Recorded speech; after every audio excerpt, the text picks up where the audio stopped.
Good afternoon, neighbors. June Margolin, Huntington Matters. We are on the last day of our candidate interviews for election 2024. We have our last two. Today's we're meeting with Assemblyman Steve Stern. What's your district number? I can never write. The 10th. 10th. Your 10th. 10th Assembly District. 10th Assembly District, and he's our current Assemblyman, my Assemblyman. And what's your territory? So the 10th Assembly District, after redistricting over the past couple of years, is an interesting district because it straddles Suffolk and Nassau counties. So much of the town of Huntington, which we are from, remains in the district, and that's generally the Cold Spring Harbor, Melville, Dix Hills, South Huntington, Huntington Station, parts of Huntington, down into parts of Green Lawn and Elwood, and then it crosses over the Nassau County line with parts of Woodbury, Plainview, and Old Bethpage. Wow, it's kind of like a strip. Yeah, that's pretty. It's a strip, and yet it is, compared to a lot of other districts, it actually looks like a district. Okay. And so so not nearly as crooked looking as a lot of other districts. So we're very proud of that. Very good, very good. How long have you been serving? So I've been representing our community for a few years in a couple of different capacities. It was my privilege years ago to be elected to serve as Suffolk County Legislator representing the 16th Legislative District. The 16th Legislative District these days looks much like the district that I now represent in the New York State Assembly. I had the opportunity to serve our community for 12 years or 6 terms in the legislature due to term limits. I was elected and re-elected to all of the terms that I was eligible for, and then was shortly thereafter elected in a special election to the New York State Assembly, and have been re-elected 3 times. So I'm running for re-election to have the opportunity to serve my community in a 4th term. That's excellent. Thank you. And what exactly, tell us about yourself and why you decided to step forward to serve our community as an elected official. Sure. So I think going back to my very first election back in the Suffolk County Legislature, I was a relatively young husband, father, business owner. I'm a practicing attorney, partner in my firm, and so I know, and I say this all the time, I know what it's like to have employees where I need to make a payroll. I know what it's like to have to provide health insurance and benefits for the people that work with me. I know what it's like, as many of your viewers know, how I would go for weeks without a paycheck because cash flow just didn't line up for a couple of weeks or even a month, and you have to pay your people first. So when up in Albany, that's an experience that I take with me every single day, because unlike many of my colleagues throughout the state, these are issues that I know firsthand. And so what compelled me to run was, again, as a young husband, father, somewhat active in our community, that I felt I could do a pretty good job. I felt that, like so many of our neighbors, that too often at every level of government and in both parties, every party, that we have elected officials that one way or another at some point are out of touch. They don't take the time to listen. They might not have the kind of experience that I believe was important to be able to represent a wider community. I felt very strongly that I could be the kind of representative that I wish I had. That's great. And I'd like to believe, I think I believe with some pretty good proof behind it these days, that working hard, surrounded by an outstanding staff that is literally second to none, as you guys know, they are excellent. that we have been and hopefully will continue to be what I had originally envisioned, and that was an office that would always be open, that would always be accessible, that would always be responsive, that would always remember who we work for, and be able to go back and knock on doors, even in a non-election year, and talk about what we've done, how we've been able to deliver, and what it means for you and your family. Yeah, that's great. That's great. If elected, what projects or goals are at the top of your list that you want to accomplish in this, if re-elected, in this session? So if re-elected, I'm hoping that we have a good day coming up in just a couple of days. And you know, we're out working hard, and we're sharing, you know, our record that I'm very proud of. And so never taking anything for granted, and we're working hard. But I got to tell you, I'm really looking forward, hopefully, to getting back up to Albany. And for a couple of reasons. We have a very ambitious agenda. And I think this is important for everybody to know, and this is not a surprise. Albany, like many other levels of government, and any organization for that matter, is based on seniority. And at this point, with a re-election, not only will I continue to serve in the majority party, but will now have attained a status of seniority. And you guys know what that means. That means an enhanced ability to deliver results, whether that is legislatively, whether that is through constituent service, and certainly through resources that we're able to bring back for our home district. So what are some of the tops on the agenda? One of the legislative initiatives that continues to require substantial funding is the integrity of the water we all drink. Yes. And sewer infrastructure, as we all know, as we have celebrated recently, is coming to Huntington Station. And, you know, without going on and on and on and on, this is an initiative that I've been very involved with since my very first days as a legislator in the Suffolk County Legislature. I wrote the first legislation for the first time in decades, started the planning process of determining where the pipes would go throughout Suffolk County. We're very proud of it. And some of the first legislation that we've seen, or at the time had seen, in decades. And so now fast forward, I have the ability up in the state government to deliver the resources necessary to build out the infrastructure that was envisioned many years ago. And thank you for bringing the resources to Huntington Station for the sewers, because you brought us a tremendous amount. You know, it's a big deal. It is a big deal. It's a big deal because all of the things that we talk about all the time, the need for innovative housing for our older neighbors, and certainly for our young people, to make sure they remain in the community that they help to build, that they love, that they want to lay down roots in. The quality of the water that we drink, which we get is from the aquifer, the sole source aquifer that is literally right beneath our feet. Economic development and the kinds of businesses that want to open up but haven't been able to because of the lack of wastewater infrastructure. All of these things that we talk about so often are not possible without the sewer infrastructure to serve it. And so whether it is bringing the new Dolan, Family Health Center as a new centerpiece of Huntington Station, or all of the excitement about sewers that are coming and about to go down New York Avenue, about the excitement with downtown revitalization, millions of dollars that came in right after it because we were able to show that Huntington Station is on the move. I tell everybody that I have the opportunity to speak with, come to Huntington Station in just a few short years. It's an exciting time for us, and it's an exciting time not just because of the results that we are all looking forward to with great vision and anticipation, but because I have every reason to believe it's going to serve as an important model for other municipalities throughout the Long Island region. And so for that, we should all be very proud. I agree with that. I don't want to cut you off. You want to say anything else? Because I do want to get back to the sewers. Diane, can you bring Assemblyman Stern a water, please? We don't have a water. She's listening. Oh, good. It's okay. I just want you to have a water. Oh, good. Go ahead. Well, thank you. A couple of other things very quickly. Public safety, of course, is a top priority. Always has been and always will be. And so part of supporting public safety and the outstanding men and women of law enforcement throughout Long Island, but particularly from the Suffolk County Police Department, the Suffolk County Sheriff's Department, the Suffolk County District Attorney's Office, which all of those agencies are second to none. Thank you. But they, like every other agency, require sufficient resources to do their job.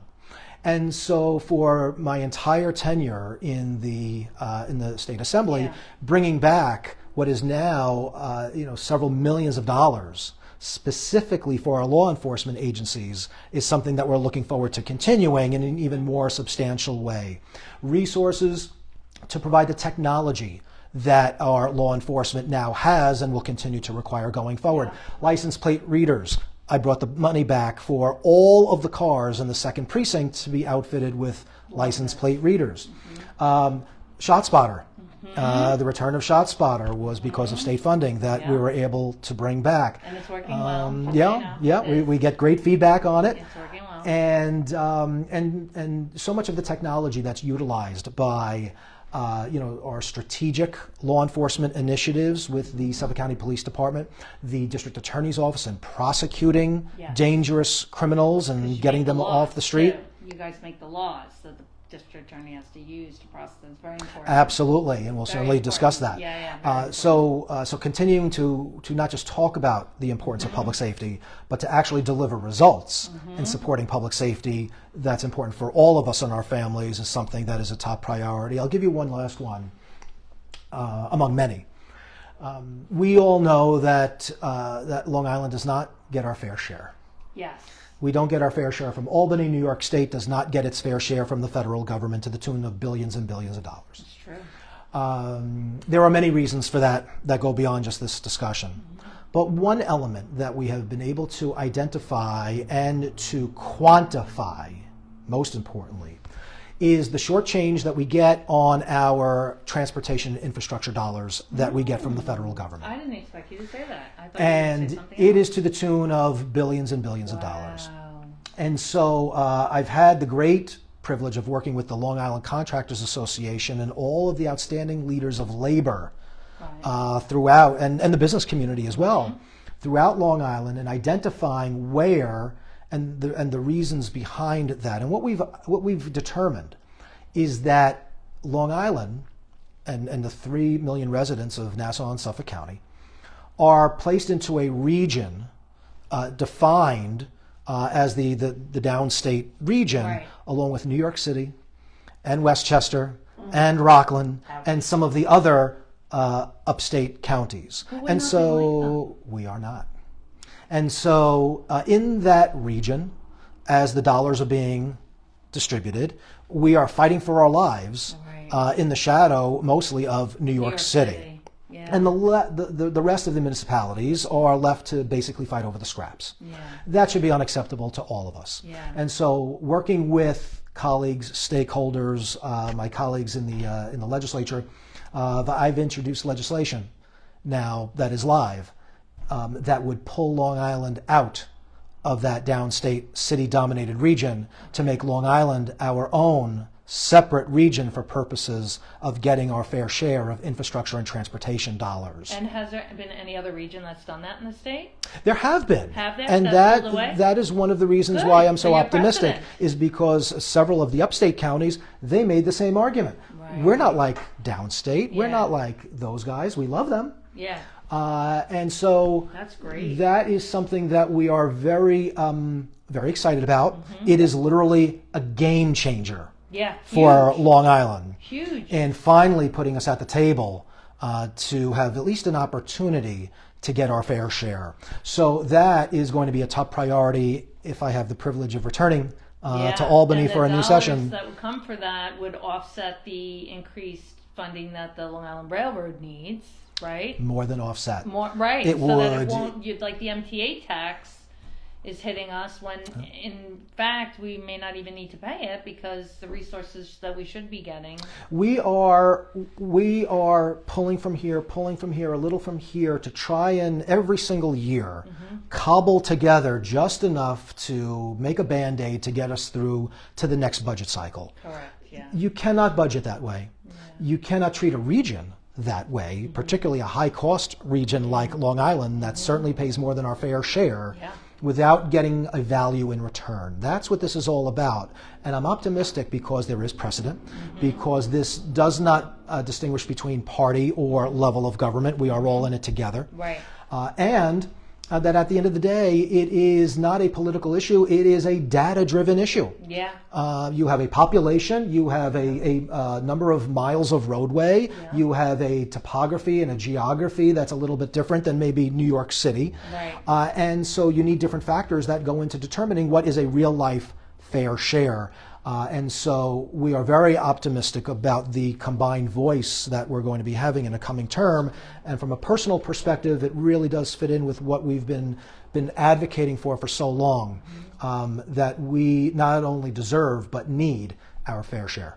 And when you say we, you're talking about you're also coordinating with other members of the Assembly from Long Island as well, across the aisle? That's right, across the aisle. We just had a great meeting the other day, a press conference that was held at the rest stop off of the Long Island Expressway. Right. Every party was represented. Every level of government was represented. Okay. And there, just about every colleague that spoke, I was one of the speakers, inevitably said some version of what I just said, and looked around and said, this is how it's supposed to be.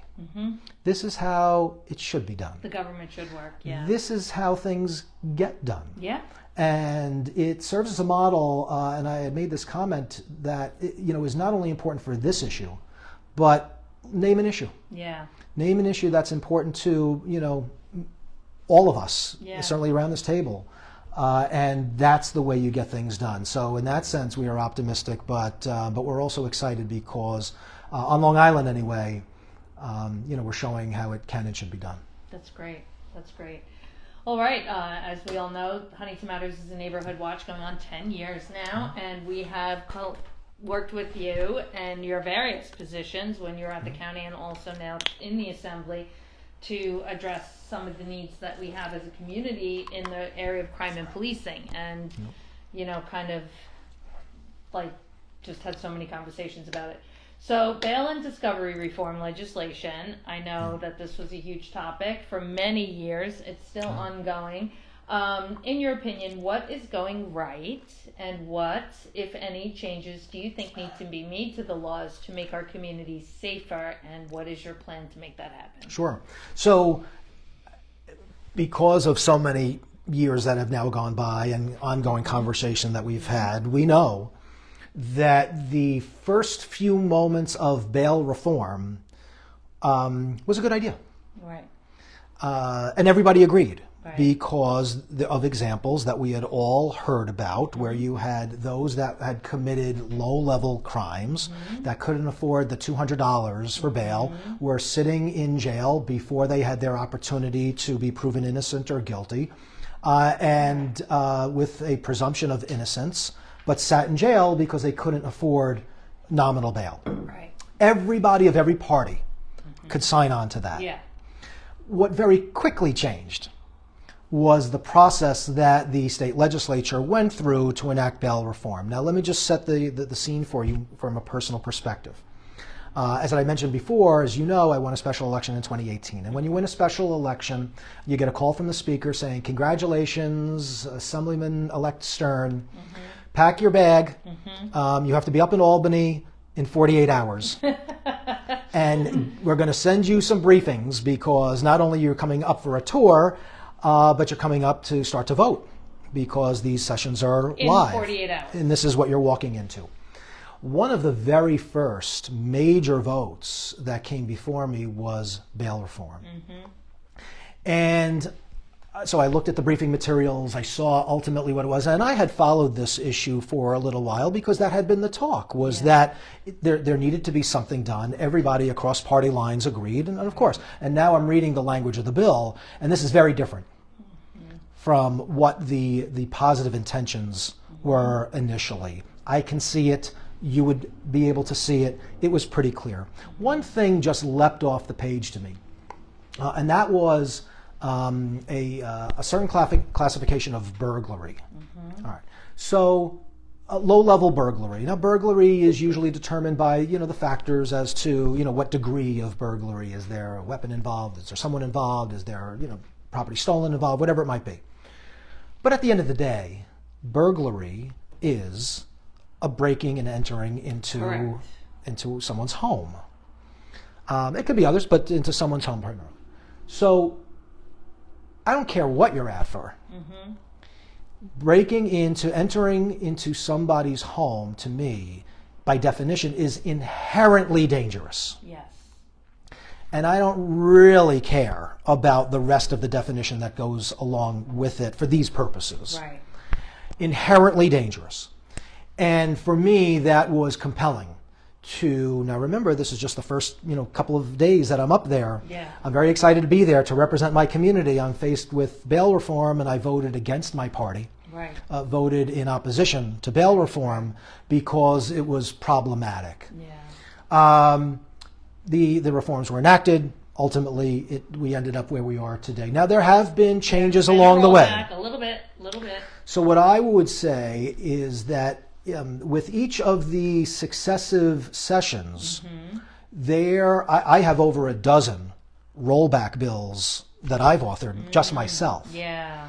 One of the first rollback bills that I authored was, don't quote me on the numbers, but I think it was something like I wanted to add back 19 offenses that were egregious. Yes, like kidnapping and yeah. The bill that I introduced, the language for 14 or 15 of them was ultimately what was enacted as part of the rollback. So I was very proud of that. Oh, wow, that's great. But there was more to do. And so we've seen additional rollbacks and more discretion being returned to judges. And I have legislation that would grant judges full discretion over these kinds of matters. Bottom line is, there cannot be one size fits all in criminal justice. That's not how the criminal justice system is supposed to work. Right. That's not how judges are supposed to judge.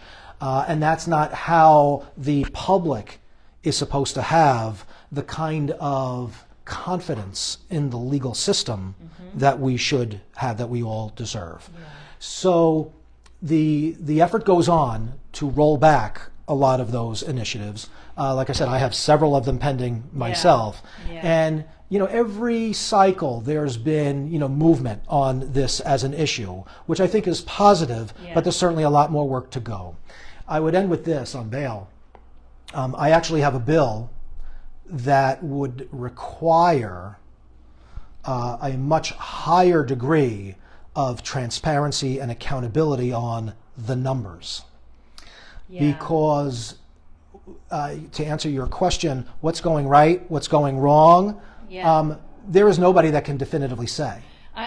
Who told us that? In one of was it Keith? I think, was it Keith or someone said there's no data collection? One of my colleagues. Keith, one of your fellow assemblymen. They're right. There's no data collection. That is absolutely insane to me. Right. So my legislation would bring an entire fix to that. And so we are hopeful there that at least, and again, talking about every session, there's been rollback and there's been movement, which is promising. We believe that this bill that I've authored, among others, like I said, I have a dozen at least that are pending.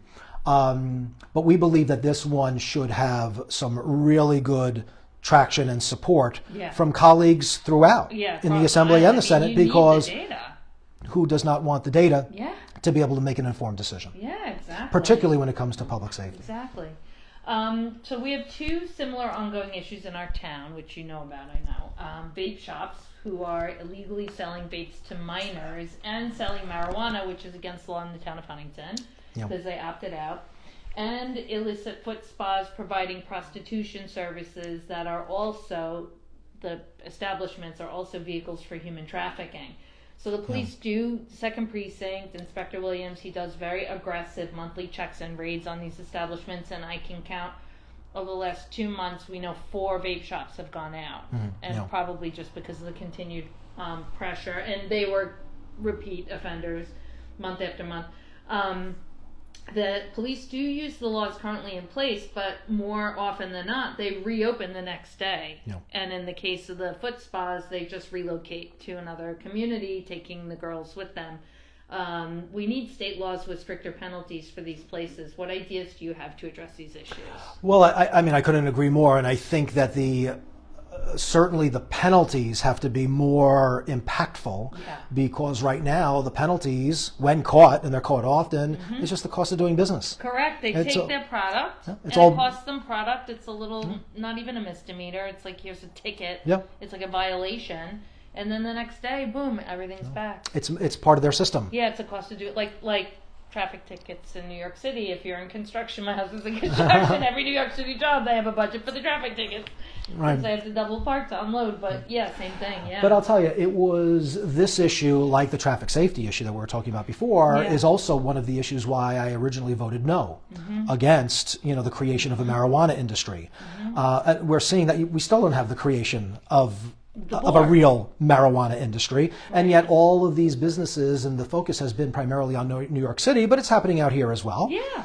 And so you could see that was going to be the case, and it continues to be the case to this day.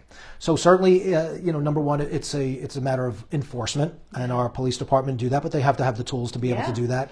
The penalties have to be much more impactful, so that's not just the cost of doing business. Right. And they're, ultimately, whether it's marijuana, trafficking, any of these issues, you have to have a way to not just bring, criminal penalties, Right. but these have to be penalties and not just, write us a check, but there has to be a better way of being able to crack down and prevent, criminals from being able to, reopen and whether it's permitting, whatever it might be, like housing in the city in particular, like particularly what's going on right now with the marijuana sales in the city. In particular, this past session, we developed a whole new series of laws that are now leading to the crackdown of a lot of these places, and we're seeing that, in a substantial way. But some of that means going after not just those that are conducting the business within the building, but going after the guys that own the building. Right. Because they know who they're renting to. Right. They know who's signing that lease. Right.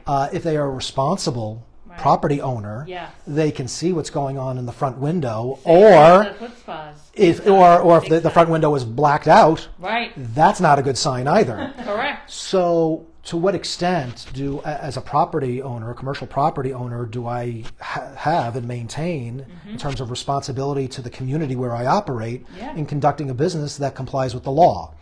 And so that as a civil action that impacts an ability to do business for those that commit these kinds of crimes, particularly in an ongoing offensive way, is something that needs to be implemented as well. So those are some of the ideas, some of the things that we're starting to do, that we're seeing, but other ideas where we believe it would have real impact. And a way where it can, like there was a thing with the Melissa Tavern where they just renamed it, and they renamed it and renamed it.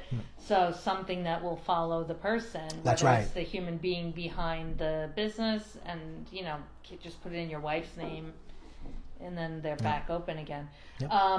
I do know, and I don't know if this will contribute to your ideas at all, but we have an excellent person that's been very involved with Neighborhood Watch in town of Huntington.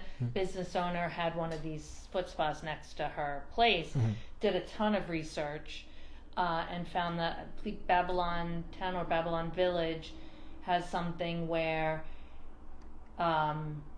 every person massaging has to submit their license to the town to be kept on file. For some reason, they don't want to open there. I mean, that sounds like it's something that would be pretty easy for a legitimate business to be able to provide. Right. So they don't have as many of them anymore. Because it's not easy to operate there. You just have to make it less easy. Exactly. Yeah. And these women, there are things in place. We're learning more and more about the things that are in place that can help them to get out of trafficking, but it's a complex issue with policing, FBI, all that stuff. So we're just continuing to work on trying to save them. In general, law enforcement, we know what you've already done to support our community's needs overall in this area, and the creativity you apply. You see technology from somewhere else around the country. Next thing you know, here's money. Here's Steve with a big check, which is great. And so I'm like, me and my alert system, I'm really in on that. Right now, the 911 system is being overhauled to include the little villages all over the whole Suffolk County, so that they're all on one unified system, which is great. And then after that process is complete, then they'll talk to me about the alert system. Very good. So yeah, we can talk about that. Okay, health, opioid and addiction issues. What is your position on the fentanyl legislative package of bills that I know you were very intimately involved with that was not passed during the last legislative session, and will you vote for it if reelected? Of course. You co-sponsored them. So these are bills that Tell us about the bills. I'm very proud of. Yes. Four. There are four. Okay. So there are four bills that make up the this initiative. So I'm the author of these bills, the primary sponsor, and so my name is on all four of them. A couple of things. First of all, I'm very proud of the fact that that while my name is on all four of them as the prime assembly sponsor, in the Senate, they're all sponsored by different senators, all of whom are from the opposite party.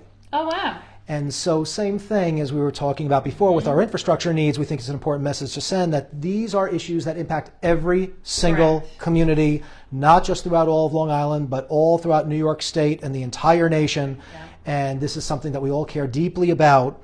It is not a partisan issue, and that we can and should be able to get things done that have real impact, and party should not matter. Another good example of that, which again is becoming an important theme for me personally. Having said all of that, these bills come out of very intensive work with the Suffolk County District Attorney's Office.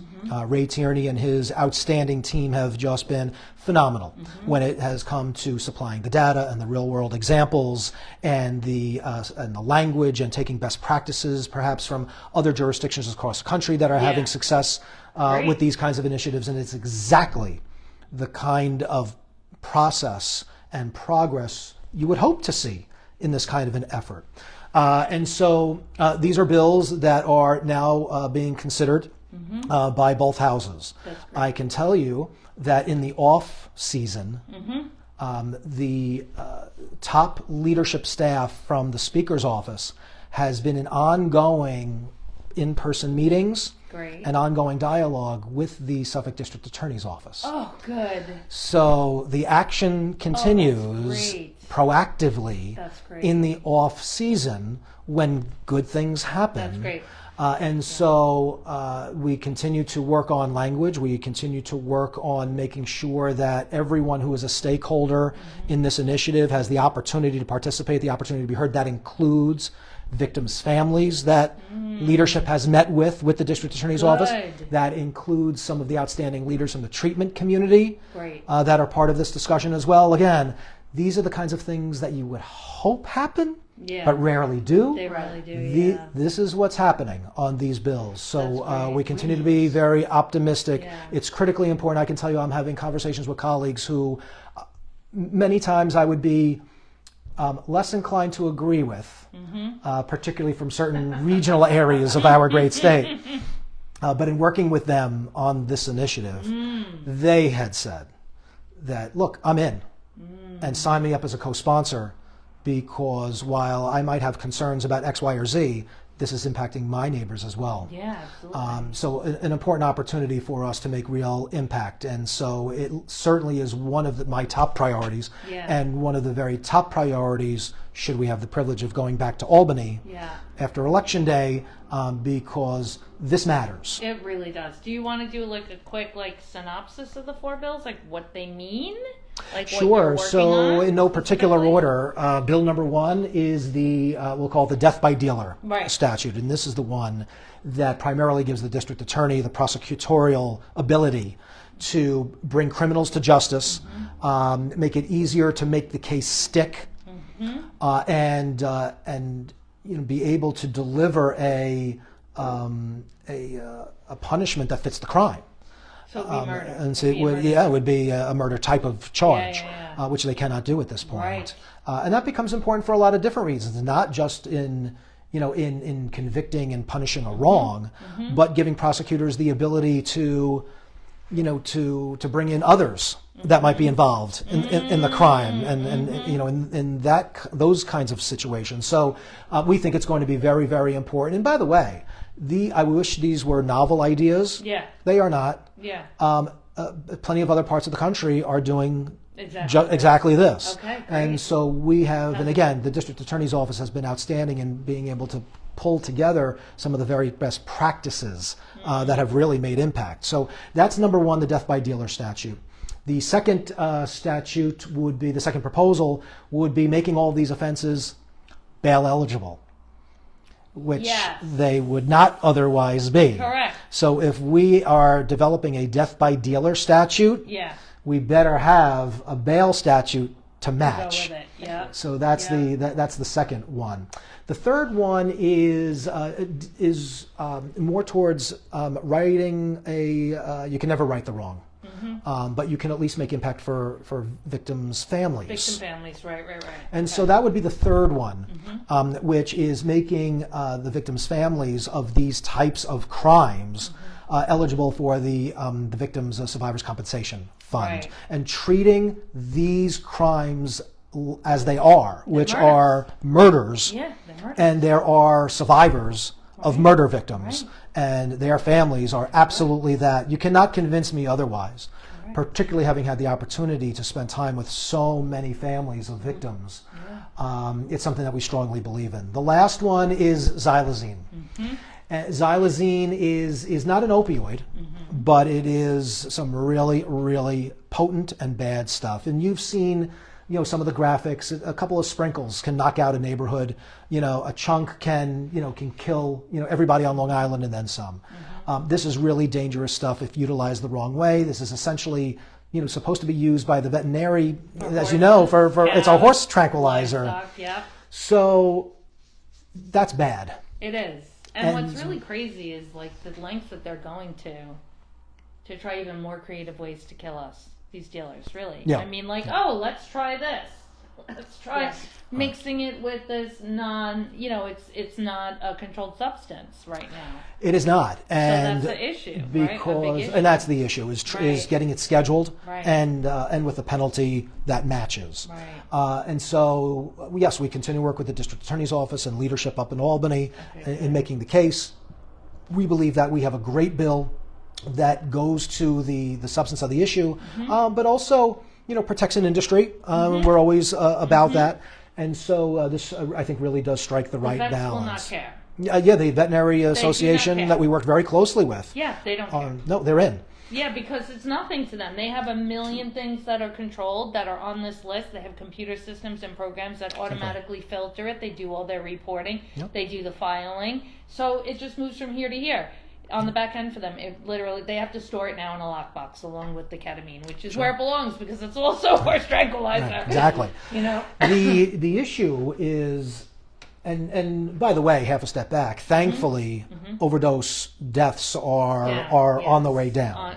So that's a positive. It's not nearly, kind of the trend that we want, but it's certainly in the right direction.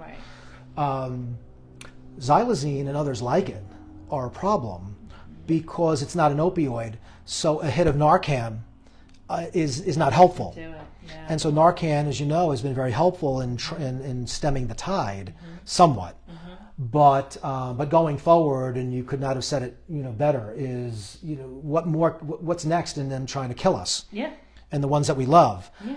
It will continue, that progress will continue.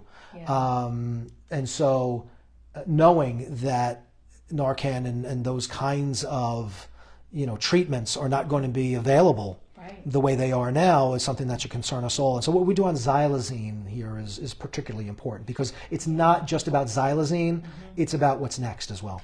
Right, so that's the other bit. I mean, when we were talking about the sewers before too, this is another similar thing, that comment that I was going to make, is the fact that you have to make a framework, because like we said, something else is going to come.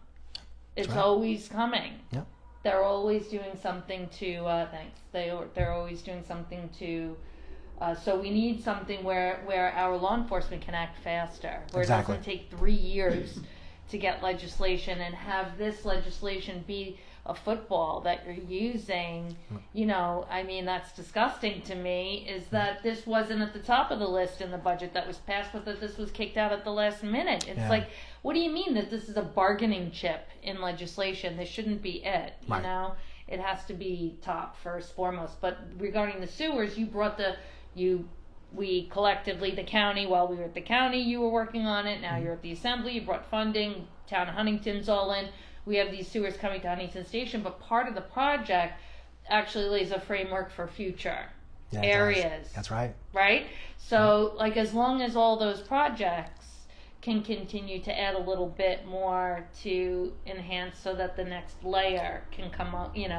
Right. It was very important to me personally Smart. that anything that go into the ground was done with an eye on expansion. Because, first and foremost, the quality of the water that we drink depends on it. Yeah. And the ability to grow as an area in terms of economic development and housing initiatives, and bringing in important healthcare facilities like the Family Center, Northwell. So these are exciting initiatives, but with an eye on the future, and that's what the project is all about. Yeah, very cool. So on to schools. The Rockefeller Committee is evaluating the foundation aid formula for school funding. How will you support our school districts when they decrease our funding? Yeah. So first I'll go take a step back to last year and then bring us forward. So when I first got to Albany in my current capacity, one of the things we worked on for the first couple of years was finally bringing schools up to a level that they be fully funded with their foundation aid formula. Okay. That was a 3-year phase-in, and it started, and it was great. And every school district would say, and their leadership would say, thank you, and thank you, because you're getting us up to where we need to be. In the final year, last year, was fully phased in. It was very exciting. So all school districts now have an updated foundation. Foundation aid, right, Okay, was brought up to where the promise had been made 20 years earlier. Right. And it was very exciting. I'll tell you, it was very exciting. I love that. About 2 days later, Ugh. we are told that the governor is releasing a new budget plan that essentially says, forget everything we just did, because we're coming in with a new plan.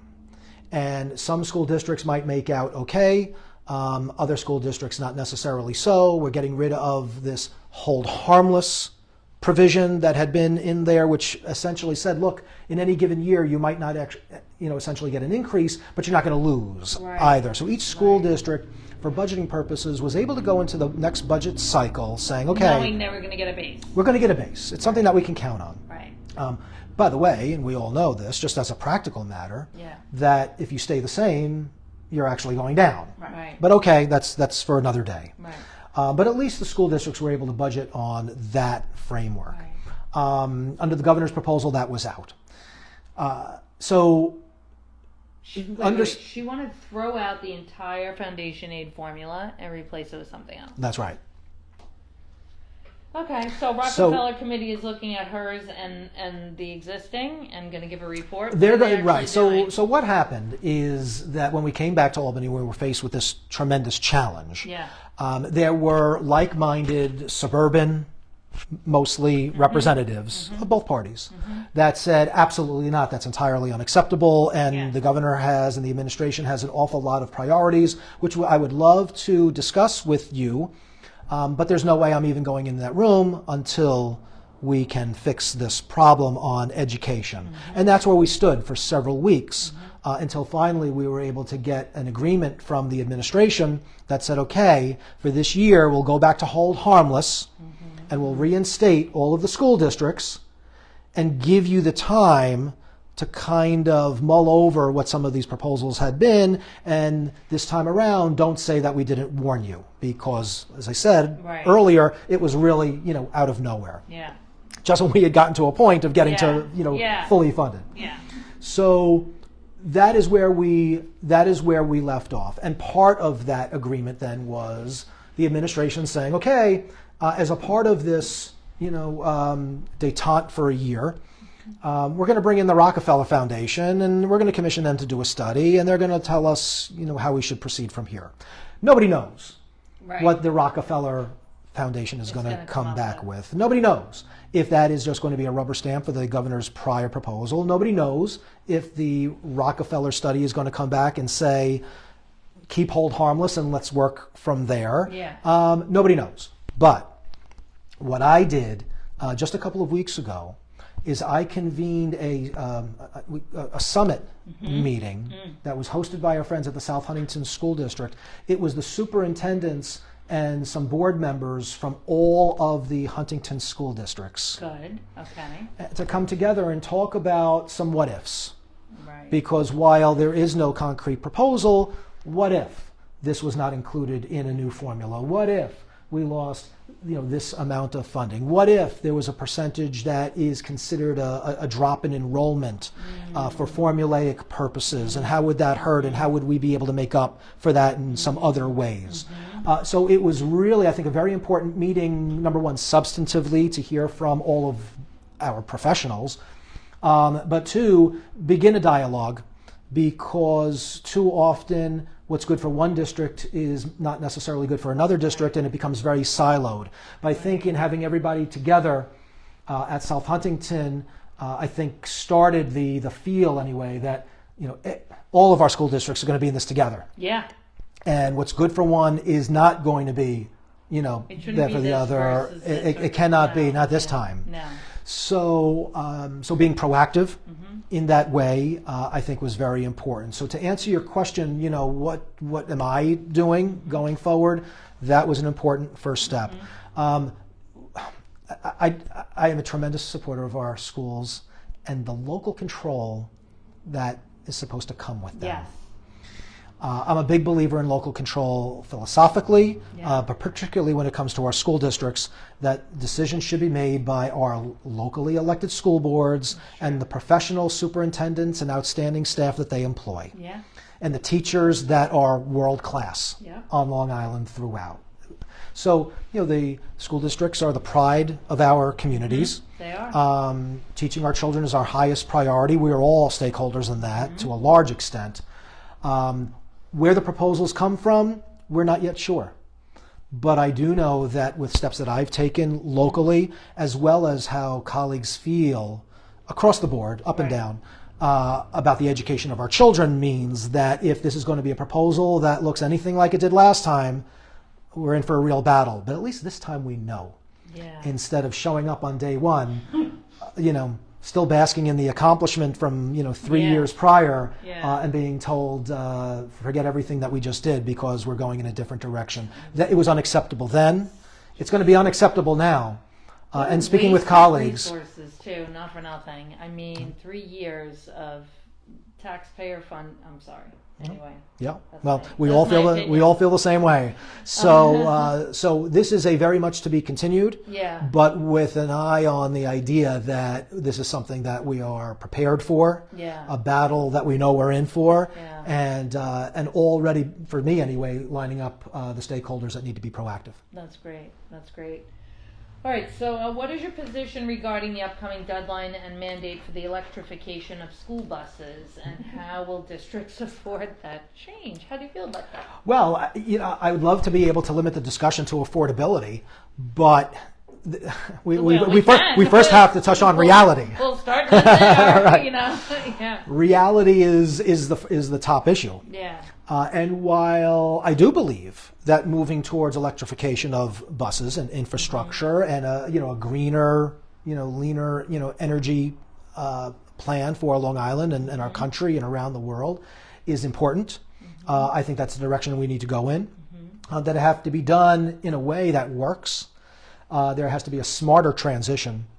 There's so much of what we have done is it's inspirational. It is aspirational, but you cannot have some arbitrary date of a deadline, particularly when the technology hasn't quite caught up to what your vision is. Right. We can all have a vision, Right. but you have to be able to implement what works in order to get there. The buses is a perfect example of that. I was just with owners of what would be the impacted industry and their leaders just the other day having this conversation again. This is an issue, by the way, that is on everybody's minds on almost a daily basis up in Albany. Their government representatives from the industry, school superintendents, and their constituencies are up all the time. This is an ongoing dialogue. And what inevitably everybody would say is, we'd love to do it if it worked, if it was available, and two, if we had the money. Neither of which we have. Right. So this aspiration, which is laudable, at the same time, in my opinion, is not achievable. And so, yes, there can be arguments, and you could line up on this side and that side, but at the end of the day, if there's nothing to plug into, there's nothing to plug into. Right. And to require, I think this is the most important part, if you can't plug in anywhere, you cannot mandate that the schools start spending money on technology and a system that does not exist, nor will it in the very near future, particularly if those kinds of expenditures are to a point, and they would be, to having a real impact on the quality of the educational system. And the only ones that are hurt by that are our children. That's not acceptable to any of us. There are electric buses in the city, are there? I don't even know. Yeah, I mean, they're used sporadically. I'm just wondering. I think my mother worked. But they're. But you can't take an electric bus up to Albany for a championship playoff game from Long Island. If you wanted to leave 12 hours early. You can't drive 4 hours in an electric bus without stopping to charge. Without stopping to charge, right. Crazy. Without stopping to charge. And then what are you going to do with the kids? And what are you going to do with the kids? I mean, you can barely have the kids hanging in there for, a 10-minute, restroom break, much less several hours to go through recharging. Seriously? That's not a thing. So there is a reality here, and a reality that you cannot escape. That as aspirational and as laudable the goal, at the end of the day, systematically, it's not something that is achievable, at least not tomorrow. And the time limits for these requirements, they come up pretty quickly. It seemed so far away when something like the CLCPA was originally enacted, and we were talking about the next 10 years, and the next 20 years, and the next 40 years. Pretty soon you turn around and the 10 years is only a couple of years away. And the same thing down the line. And so aspiration at some point, pretty soon, and this could be the very first issue where this really comes up in this kind of significant way, where reality has to set in. But yes, this is an issue that everybody is aware of it. I speak with our area superintendents about it all the time. They have all, in one way or another, taking leadership roles on this issue, from not just locally, but having statewide impact as well. They're doing a great job with it. So it's something we're very well aware of, and all of us working together on it. Okay, great. Housing. I have a personal request. Could you change the name of the affordable housing formula, please? Can you petition our federal partners to rename the stupid formula from affordable to workforce, because affordable is subjective, and it's a huge issue for us on the community level because no one understands. They don't understand. Okay, so anyway, our community is in the midst of a housing crisis. What ideas or plans do you have to address this problem? This is huge. It's immense on every level. Because there's a little bit of everything when it comes to housing. But let me say this first. This is a stern family issue. Just like it is for all of us to some extent. I have 2 boys that are getting to that age where they're either finishing up professional school, about to start professional school, and start to lay down their roots with careers, and where are they going to want to be? Where are they going to want to settle? Get out of the house, and which they look forward to. So this is something that not just impacts me and so many families. I would say this: I knock on a lot of doors in a year. I knock on several thousand doors even in a non-election year, and I will tell you this: that every year the issues are this and this. Number one issue this year is X. Next year it's going to be Y. After that it's going to be Z. And always pleased to have that conversation with my neighbors. What remains consistent, and what makes our community most passionate to the point where they won't just talk about an issue, but take the time to step out of the behind the screen door and sit down on the porch and talk about is the housing issue. Okay, yeah. Because it impacts all of us at every level, no matter where you are in life. If you're just starting out, where are you going to live? If you are, now finally gaining a foothold and it's time to start a family and you need a little more space, where are you going to go? If you're approaching retirement age, where is that downsize, if anywhere these days on Long Island? And for our older neighbors, that don't want to, live under a palm tree and play 18 holes of golf every day down in Florida. If you do, God bless. Yeah.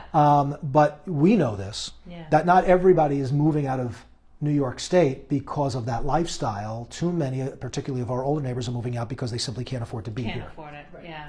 And that's not acceptable. Yeah. So it impacts all of us, and it impacts our economic development, our job growth, companies coming, companies going, etc. Right, it's across the board. Seen in Melville, lost a lot of companies. Absolutely. So, this is no housing. and look, and my colleagues would say this as well. Every time that we are sitting down with any business group, and they will talk about the challenge that they have in hiring, it won't be because they're not paying great dollars. It won't be because of the not spectacular benefits that they're offering. It won't be because of a quality of life within the workplace. It's the housing issue. Yeah. To be able to attract and retain the kind of talent that they need to allow their businesses to thrive and our community to grow. So it is, from that perspective, it is an issue that impacts all of us and Long Island as a whole and our local economy.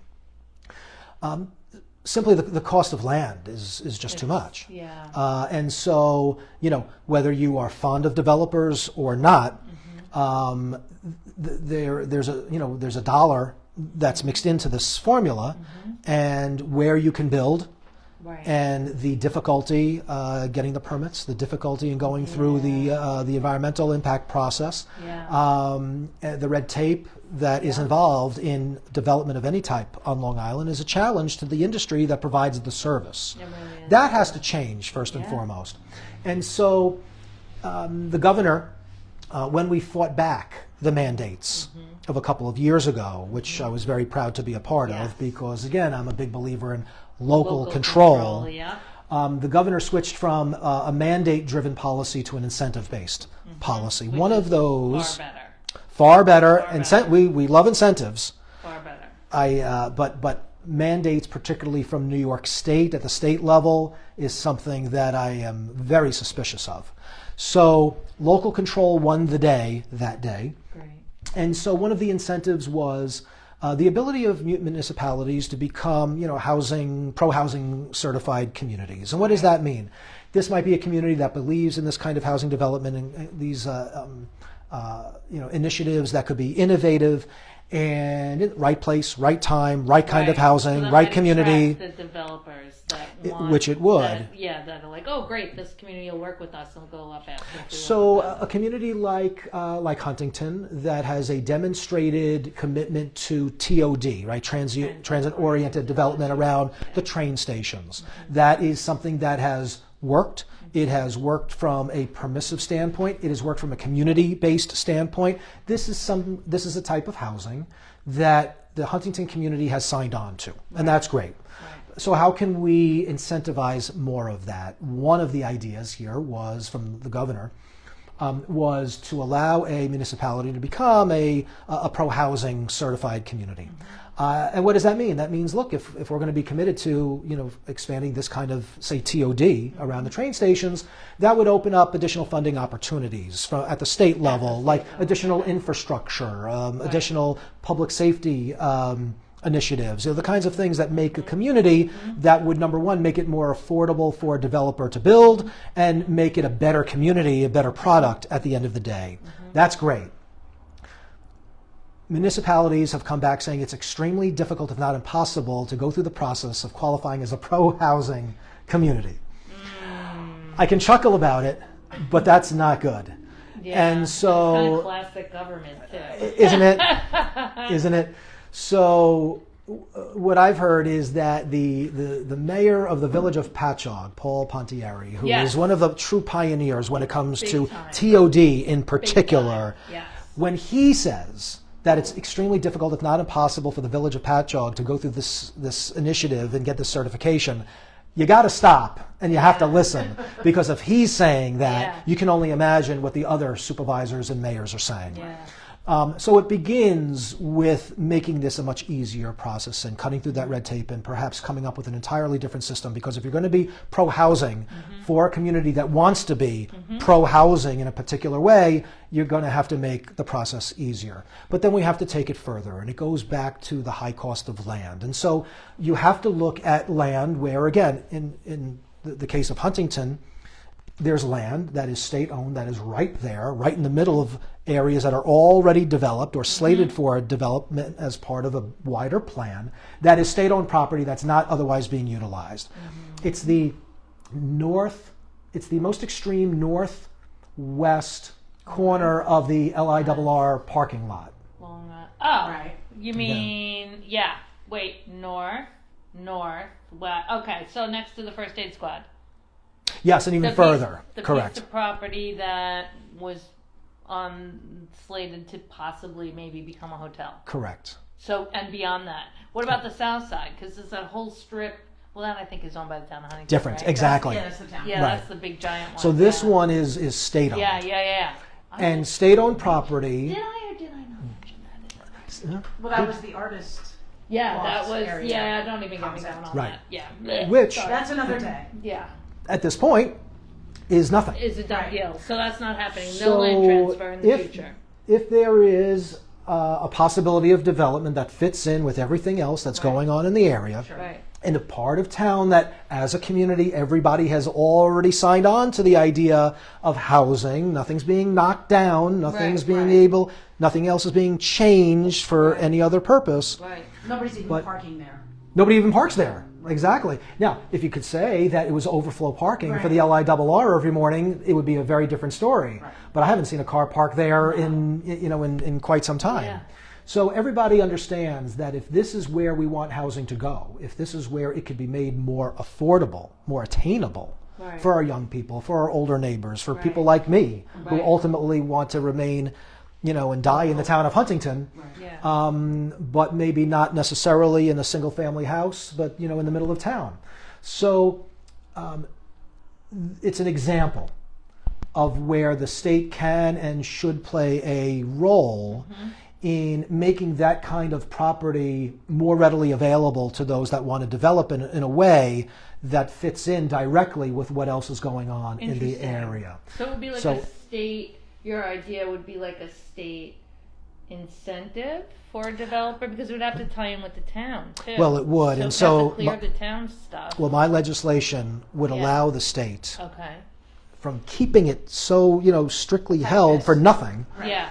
That would allow the state to transfer it to the town to make the decision at the local level as to how that property can be utilized in an economically viable way for housing purposes. It goes to your question as to what are some of your ideas on how to create more housing opportunity, particularly in a town that wants to be more housing friendly, but needs a way to be able to do that also fits in with the character of our community that we all care about, and does it in a way that fits in with some of the other projects that are already not only underway, but already completed and have shown to work in areas where they go. It's part of a vision, I think, where you put your money where your mouth is, and that if the state is going to provide incentive to encourage housing, well, let's really do that.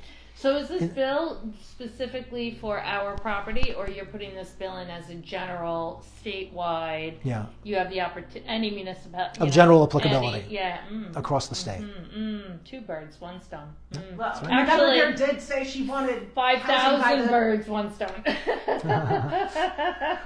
So are you against the development on the SUNY properties? I know that was one of her plans too. That was one of her plans. There are, I think there are opportunities there, but same thing. It is, I think it has to depend on where. It has to depend on the project. It has to depend on what kind of housing, who's it for. So in general, I would be. I don't know if there are tremendous opportunities for any of that kind of development at our local SUNYs. I think Farmingdale, But that's a big they're- chunk of land that they don't use. But now you're up to that. Like, you'd have to, like, wedge it out because they shouldn't, I don't know, in my opinion, it shouldn't be with the students. Right? I mean, you'd have to separate it. Like, if you're going to do, like, a apartment complex here for just the general public, I think it should be separated from the school, from the university campus. Yeah, Like, I think just put some kind of, just like, providing housing separate- just for housing on a just SUNY campus. throw it in the middle of a campus. No, I think that with a vision that is limited either to student housing or faculty housing, I think is much more appropriate Yeah, because yeah. That would be a then big incentive to draw teachers in. Yeah, Exactly. Good. You know. so I think that there is housing initiatives tied into SUNY that could work, that would Yeah, work, that would be gotcha. welcome, but just to allow them to build a multi-story apartment complex and, Yeah, and for collect anybody. rent, that I would not support. Yeah, okay. That's what was being accused, but who knows what really is happening. All right, so we talked about environment. Are you comfortable with what we talked about already? Protecting our water quality and environment. Share what you plan to do in this area. We talked a bit about it. Do you have any more that you want to share? So when it comes to certainly protecting our water, we discussed that. Past initiatives, most recently, is a very aggressive effort to remove the lead pipes from schools to protect the water that our children drink in the schools. Yeah. You would think that perhaps that would have been done, a couple of years ago, but That's a big project. it's a big project, and but it's something that we just passed, and it's those kinds of things. I bring up that one because it's something that we just initiated, but this, it goes beyond just say nitrates in the ground. It's the forever chemicals as well. It's the 1,4-dioxane. It's the PFAS. It's the forever legacy chemicals that are so dangerous for all of us. Johnson & Johnson baby shampoo that you bathed your sons with has 1,4-dioxane in it. Sure. On our infants, our newborns. It was horrible. They've taken it out And because it they was were all of sued us, by too. China. Yeah, they were sued because they killed somebody in China with a baby. Anyway, but now it's not in there anymore. But it's ridiculous. It's in everything. The 1,4-dioxane. It's in everything. And it's a chemical. I remember So years bad, ago cancer-causing. when we were, and you know this very well, we were one of the very first municipalities, not just in New York, not just in the country, but around the world, to require the elimination of BPA, particularly in baby products. It then since went around the world and back again is now global policy. And who did that? I don't recall, but I seem to remember it was a brilliant young legislator, something that we're very proud of. But to your point, the effort goes on. Yeah. Because it's and it relates to what we were talking about with the opioid epidemic as well. It is a whack-a-mole. It is you do something that is really impactful here, and there's another battle to be fought literally later that day. This is no different. Protecting the integrity of our environment for us now, for generations to come, is a constant initiative. It's a constant fight, but one that we always have to be sure to remain out in front on and win, because there really is no alternative, especially if you live on an island. It's the only one we got. That's it. All right, how do you plan to address the migration crisis stressing state and local resources? This is a huge topic, major hot potato. So first of all, I guess I would just start with the obligatory. We are in this situation because of the absolute failure of our federal government. The failure could not be more severe. It could not be more embarrassing to policymakers at a federal level. And it would almost be comical if it wasn't so dangerous on so many different levels. And so, it really does start with the federal government. I won't take up valuable viewer time in talking about the absolute failure on the part of our Congress to enact the bipartisan immigration deal. Correct. So there's been an awful lot of discussion about that. I won't go on. But as a policymaker, But for your position, for how it's impacting the state, I mean, Exactly. they're literally real they're here. world Now what? impact. Yeah. And so what was almost a political joke to some. Yeah. For us, particularly in New York, Yeah. it is a real problem.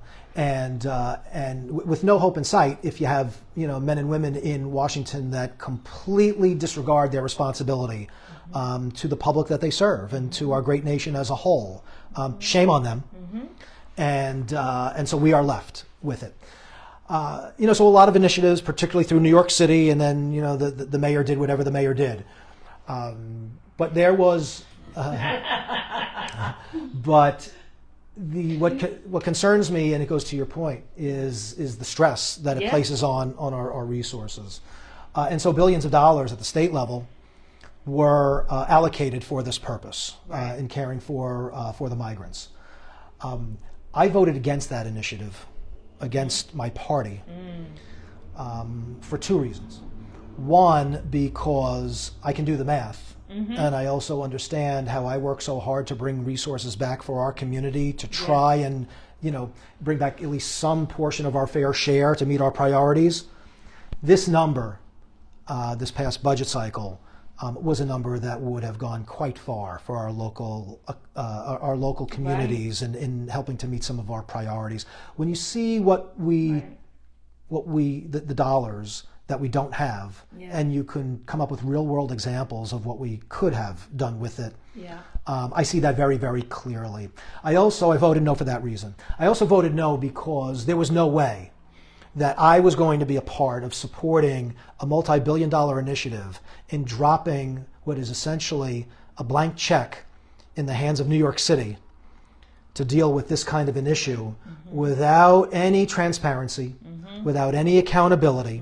By the time they blew through all those billions of dollars, none of us would know what hit us. And that day will come. And I refused to be supportive of it. So for those reasons, I voted against my party and voted for my community.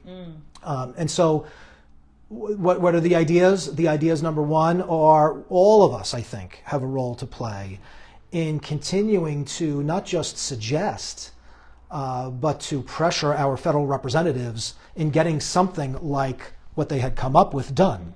Because that would provide not an entire solution, but certainly alleviate an awful lot of what's going on at the border at this point, which by all accounts is absurd. So number one is the federal government needs to do its job. And number two, as a disincentive, I would hope that going forward, more of my colleagues would vote with me in strong opposition to allocating those kinds of resources to what is supposed to be the responsibility of the federal government. Right. And the federal government isn't sending. Are they sending any money to support any of this? No. Nothing. So all that $5 billion came out of our own state resource pool. Yes. All of it. Yes. Because the federal government failed to do its job and stuck us with the tab. That's exactly right. And that's how I see it. That's how I explained it. And that's what I'm sticking to. Because most importantly, as a policy, which it really isn't, it's more of a Band-Aid in trying to cover for the failures of the federal government. But that's not one that I'm going to sign on to. And I know it's something that my community overall would not want me to support. Yeah, I agree. Okay, so how do you feel about biological men playing in biological female sports, which has become a major topic of conversation on Long Island? Did I say that right? Biological males playing in biological female sports. Yeah. So, this past year, South Huntington, right, the Whitman Lady Wildcats were the state champions. I was at the county championship game. It was very exciting. And then they went on to win the states. And I had the privilege of welcoming these remarkable young ladies up to Albany for the ceremony and the proclamations and the opportunity to meet with leadership. And it was really cool. That's awesome. But what do you celebrate? You celebrate individual outstanding young women and their coaches and their staff and their volunteers and their families, and that's wonderful. But certainly at the same time, you are celebrating young women's sports. I won't ever forget that day. I won't ever forget that team. and the community that supports them. I'm strongly opposed to boys and males participating in girls' sports and young women's sports, for all of the reasons that many of us share. I don't just say that, but those decisions primarily on school policy are made by the Board of Regents. Okay. The Board of Regents, there have been some that have said, well, some talk about it, some promote it, but it's not really necessarily a thing. The Board of Regents was prepared to go forward with a proposal allowing just that. That's real. And so for anyone who would suggest that it's not really a thing or whatever, should speak to our Board of Regents. And so I joined with many colleagues at the suggestion, by the way, and in partnership with the superintendents and leaders of our local school boards. This was a community-wide initiative on the part of our educational leadership to stand in opposition to what the Board of Regents was about to propose and enact.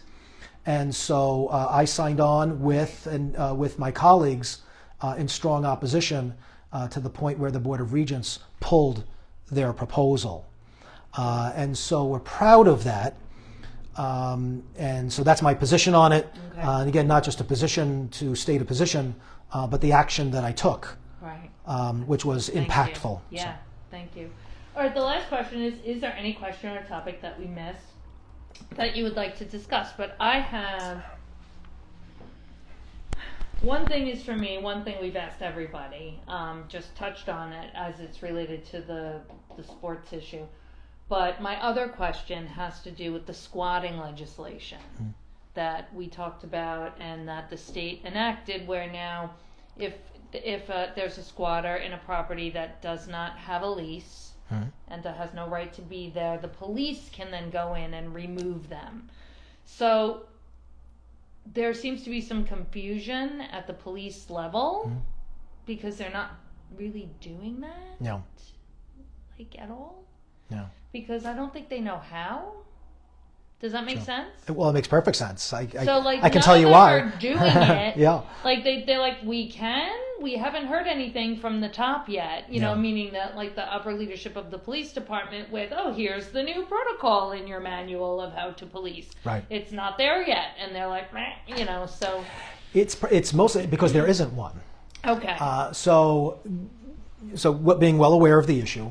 And some of the ridiculous horror stories. Yeah, so this is someone moves into a house, and we actually have this going on right now where, they'll just take over a foreclosed house. Someone will go and change the locks and start renting it out to people, or they're having parties, or it's someone who themselves have gone in and taken over the property after someone's deceased, or they're away, or whatever. So go ahead. Yep. And then you can't get them out. So knowing that it was a big problem, it's a real thing. It still is, yeah.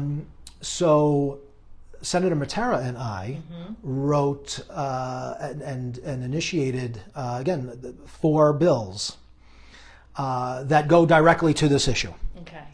Most importantly, taking away tenants type rights from squatters. Squatters now, if we'll call it bill number 1 was enacted, then would have removed all squatters' rights, and squatters would simply be treated as trespassers. Great. Done. Right. There were a few others as well, mostly dealing with the procedure. Right. It took 3 bills to go to the different areas of the law all throughout New York State, but to talk about, if they're not a squatter and they're just a trespasser, bill number 2 would say what would happen here in this situation, bill number 3 under a different area of the law, whatever it is. So what happened was we made a big deal of it. We introduced these bills, which we were very proud of. Senator Matera and his staff worked very hard on it. And we thought we had, really great legislation. We still do.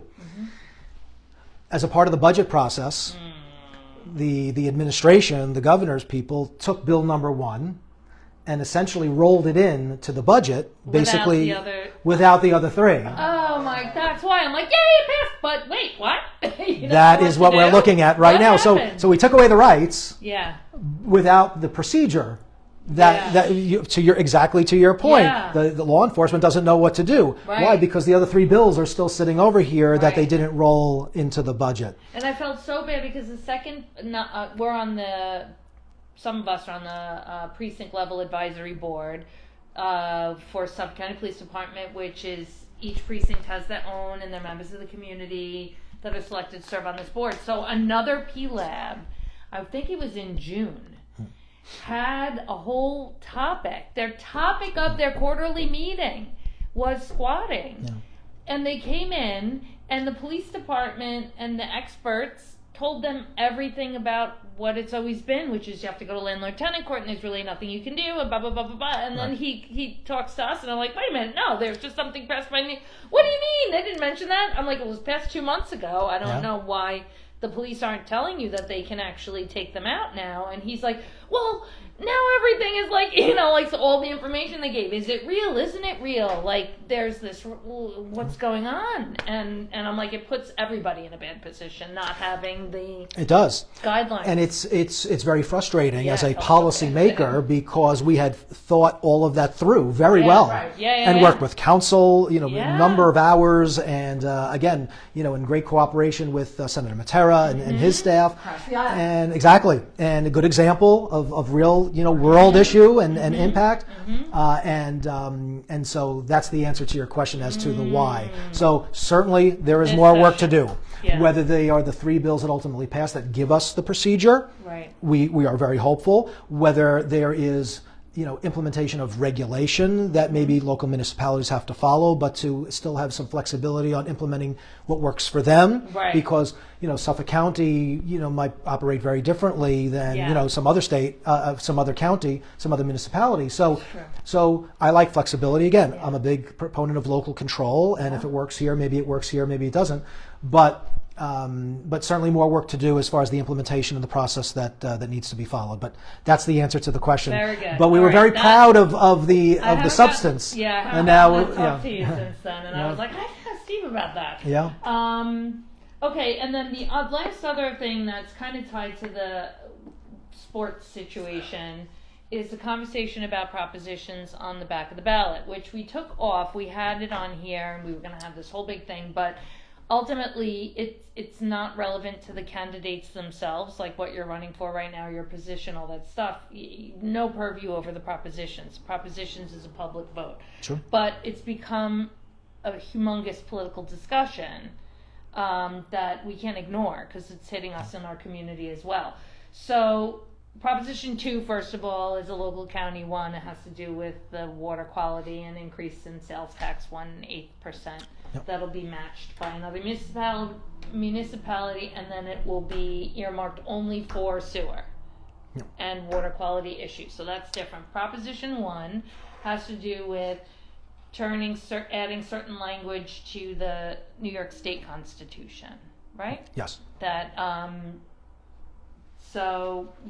so how do you, there's a whole big thing about this, that people are saying that language can mean that ultimately down the line it opens the door to people losing parental rights or to programs or the state or counties being able to force that biological males can play in biological female sports. What are you seeing with this? So, without getting into the politics of it, and I would not, in this context, suggest anybody support or oppose either of these propositions. Right. But having said that, Right. The language of Proposition 1 is actually short. It is, It's well, pretty easy to read. the real language is 3 paragraphs, but what's Right. on the back of the bill is 2 sentences, which doesn't necessarily encompass all 3 Yeah, no, I would paragraphs. certainly recommend reading the actual And bill. paragraph that- number 3, I don't even understand. It's such a legal gobbledygook. I can't make heads or tails of it. But the language itself does speak to it. So again, yes, what appears on the ballot is always major summary. it is yes, and it's always unnecessarily difficult. Okay. to get through. That's with every proposition at every level of government. It should be unacceptable to all of us. It should be in plain English. Right. They always do it that way, and it's not right. So it's difficult. But to go and read the actual language that would be codified in the New York State Constitution is actually very straightforward. It's a short read. Right. Here's what I would say from a legal perspective. Yeah. The language that is proposed to be added to the state constitution, none of it is new language. Right. It's already codified in New York state law. In all other ways. In every other way. Not in the Constitution. Just not in the but Constitution. in the practicing part of New York State, all those protections mentioned are already there for its protections against, I've been through this so many times, protections against discrimination of people in basically human beings walking the earth, no matter how you want to identify. If you're a walking, breathing human being of any age, gender, if you have kids, you don't have kids, if you had, pregnancy issues and whatever, all those rights are protected from having your civil rights violated, right? Essentially, yes. So you're protected from discrimination of your civil rights, which is a list of 6 things. Correct? Correct. Federal civil rights. Okay. All right. Which, so again, is already codified throughout New York, New York State law. So it's all already in there. It is. So, why do we have to do this? The thinking had gone Yeah. that in a current state of the world where rights are not being added but are being taken away, particularly in light of the Supreme Court's decision essentially repealing Roe v. Wade. Gotcha. That was really the genesis for this effort right now. Okay. And as a way for the state of New York to take a strong stand against potential rollback of rights, Right. which, if you remember some of the language that went along with that court decision, were the kinds of things that perhaps the court should take up next. Now, believe them or not, I think maybe if the past few years has taught us anything, is that when someone tells you something, believe them. Perhaps it's not just talk, but now you have to start to believe. And so that was kind of the thinking here, was if there was an indication not just about rolling back what had been Supreme Court precedent for 50 years, but perhaps now other rights that are to many of us the most private Right. of rights, Right. that Supreme Court justices felt very comfortable talking about publicly as perhaps maybe that's next. Right. You can understand how many, not just in specific communities that might Right. feel threatened, but as anybody who values our right to privacy and what that means and our fundamental freedoms would be concerned. So the thinking among many colleagues was that while these are rights that are already very well established throughout New York state law, that you wouldn't want it to be on the whim of whoever happens to be serving in a particular seat, or who happens to control the majority in either the Assembly or the Senate, or both going forward. Got it. That these are fundamental rights that should be enshrined, maybe a little more than just subject to the whim of a particular year of a legislature. That was really the thought process here. Okay. What my neighbors choose to do with that information, Right. as always, should Right. be entirely It's up left to within you as local an control of individual. of our neighbors. But that was the reasoning Right. behind where this came from. And to answer the question, is it necessary? Because I've been asked that as well. Is it necessary? Is it not necessary? Again, what I would just share here for these purposes is where the thinking came from, which is in light of the Dobbs decision, with the possibility of merely rights that are current law not being strengthened and being subject to potential rollbacks in the potentially near future, given who is in power. Right. That should residents of the state of New York be comfortable knowing that their most fundamental of privacy rights, as an example, Right. are protected for all of us. Again, what my neighbors choose to do with that information. Right. But I would say this: whether it's reading the language of the Yeah, actual does the legal language I mean, I've read it. I'm not a lawyer, but I like really read it and reread it and put my brain right there. And I just so Assemblyman Brown, when we interviewed him, he explained to me that like basically the fear of the language of that opening the door to future, actually changing things like you're talking about really has to do with if someone's suing, right? So say someone has Sure. their child and then it's got to go up to the Supreme Court and then you have a judge who's got to look at everything and make a decision. Well, if these are rights that are already enshrined in New York state law, they are already subject to lawsuits. Right. Gotcha. This does not change. Right. That. Well, meaning that language would be like just another thing on the scale for another tool that a judge would use to review and make a decision off of. And I don't know.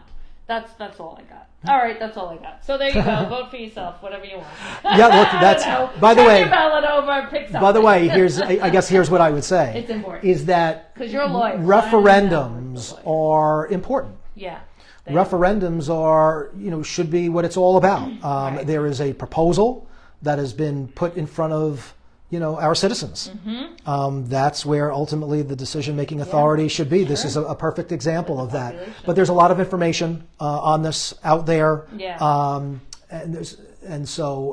No question that if there is someone that would like to get more in-depth discussion of pros, cons, outlook, there's certainly a plethora of information out there. Yeah, there is. But at the end of the day, that this is what democracy is all about: the Right. ability to show up at the ballot box, cast your Right. vote, and with these kinds of very important decisions, it should be left in the hands of the people. Yeah, I agree. And it's just it's good to hear from our candidates because as a resident, you're going to weigh in on this on your own ballot. And to hear from each of you guys how you feel about, and the things that you're weighing, et cetera, like that on this. So it helps people get to know who you are and your values. So once again, Steve, it's been wonderful. We go way over because we talk and talk and talk. It's always good to be with you. Because always good to be with you guys. love learning. We just love hearing what's Appreciate happening and learning about the process and the system. So early voting has already started. You can vote in town of Huntington at Dix Hills Fire Department, at Greenlawn Fire Department, and at Huntington Library Station Branch. You can go to huntingtonmatters.com on our calendar, and we have the schedule for each day on our calendar. And election day is November 5th. great. And thank you guys. Thank you, neighbors. And we'll see you at the polls.